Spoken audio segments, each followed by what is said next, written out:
அனைவருக்கும் வணக்கம். பிஜிடிஆர்பி தேர்வு தேதி குறித்த ஒரு முக்கியமான அப்டேட் வந்திருக்கு. அதை பற்றி தான் இந்த வீடியோவில் பார்க்க போகிறோம். ஸோ ஆல்ரெடி நம்ம வீடியோஸ்லையும் சொல்லியிருக்கோம். அதே மாதிரி நிறைய பேர்ட்ட சொல்லும் போதும் இதே விஷயம் தான் சொல்லப்பட்டது. என்ன அப்படின்னா, இந்த பிஜிடிஆர்பி தேர்வை பொறுத்தவரை நீங்கள் அரசு இந்த குறித்த தேதி இருக்குது பார்த்தீங்களா, 12ஆம் தேதி நடக்கும் அப்படின்னா, அந்த 12ஆம் தேதிக்கான ஆயத்த பணியில் இறங்கியிருக்காங்க அரசு. ஸோ நீங்களும் என்ன பண்ணணும் அப்படின்னாக்கா, 12ஆம் தேதி தேர்வு நடக்கும் என்ற நிலைப்பாட்டில் அந்த டேட்டை மனசில் வச்சுட்டு படிங்க. எக்ஸ்ட்ரா டைம் கிடச்சா நல்ல விஷயந்தான். ஸோ டைம் வேணும் அப்படின்றத ஃபோக்கஸ் பண்ணி அதே சிந்தனையில் இருக்க வேணாம் அப்படின்ற மாதிரி வீடியோஸ்லையும் சொல்லியிருந்தோம். ஸோ அது சம்மந்தப்பட்ட செய்தி தான் வந்திருக்கு. ஸோ திருவண்ணாமலை மாவட்டத்தில் முதன்மை கல்வி அலுவலர்கள் செயல்முறைன்னு சொல்லிட்டு ஒரு விஷயம் அனுப்பப்பட்டிருக்கு.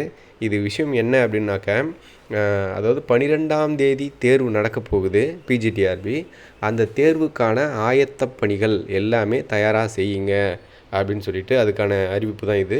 ஸோ என்னென்ன அப்படின்னாக்கா, முதன்மை கண்காணிப்பாளர்கள், அதே மாதிரி துறை அலுவலர்கள், வழித்தட அலுவலர்கள், சோதனை செய்பவர்கள், இந்த லிஸ்ட்டெல்லாம் ரெடி பண்ணுங்கள், இதுக்கான ஏற்பாடுகள் எல்லாம் பண்ணுங்கள் அப்படின்ற மாதிரி ஒவ்வொரு மாவட்டத்திற்கும் அந்தந்த மாவட்ட அதிகாரிகளுக்கு அனுப்பப்பட்டிருக்கிறதான இதுதான் தகவல் தான் நீங்கள் பார்த்துட்ருக்கீங்க. ஸோ விஷயம் என்ன அப்படின்னா, 12ஆம் தேதி தேர்வு நடத்துறதுக்குண்டான வேலைகள் தீவிரமாக நடந்து கொண்டிருக்கிறது. இந்த தேர்வு தள்ளி போடும் முடிவு ஆலோசனை நடைபெற்றிருக்கு. பட் ஒரு வேளை எடுக்காமல் கூட இருந்திருக்கலாம் இதை பற்றி. ஸோ அதனால் நம்ம ஆல்ரெடி சொன்ன விஷயந்தான் அகைன் சொல்கிறேன்.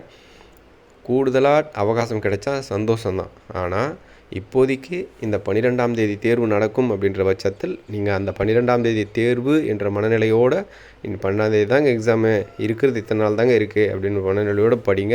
கூடுதல் அவகாசம் கிடைச்சா சந்தோஷம்தான் அப்படின்னு நினச்சிக்கோங்க. ஆனால் கூடுதல் அவகாசம் கிடைச்சா நல்லா இருக்குமே அப்படின்னு நினச்சிட்டு அதே சிந்தனையோடு இருக்க வேண்டாம்.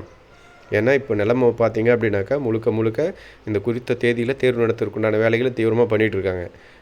திடீர்னு இப்போ ஆல் டிக்கெட்டே பார்த்தீங்க அப்படின்னாக்கா, திங்கள் செவ்வாயில் ஆல் டிக்கெட்டே இன்னும் 2-3 தினங்களுக்கு முன்னே ஆல் டிக்கெட்டே ரிலீஸ் ஆகும்னு சொல்கிறாங்க.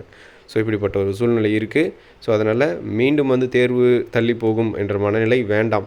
தேர்வு தேதி இதுதான், 12/10/2025 தான் தேர்வு தேதி என்ற மனநிலையோடு தேர்வு அணுக தயாராகுங்க. ஸோ அதுக்கு உண்டான ஆயத்த பணிகளில் நீங்களும் ஈடுபடுங்க. அதுக்கு உண்டான பயிற்சி எடுத்துகிட்டே இருங்க. டெஸ்ட்டு ப்ராக்டிஸ் பண்ணுங்கள். அதே மாதிரி நல்லா படிங்க. அகைன் டெஸ்ட் எழுதிங்க. டெஸ்ட் எழுதி பாருங்கள். இப்போ அது மாதிரி ட்ரை பண்ணிகிட்டே இருந்தால் தான் படிச்சுட்டு ரிவிஷன் பண்ணுங்கள், டெஸ்ட் எழுதுங்க. இப்படி பண்ணிகிட்டே இருந்தீங்க அப்படின்னாக்கா வெற்றி நிச்சயம். கண்டிப்பாக நல்ல மார்க் ஸ்கோர் பண்ண முடியும் அப்படின்றதுல எந்த டவுட்ஸும் இல்லை. கண்டிப்பாக வெற்றியாளராக ஆக முடியும். நன்றி.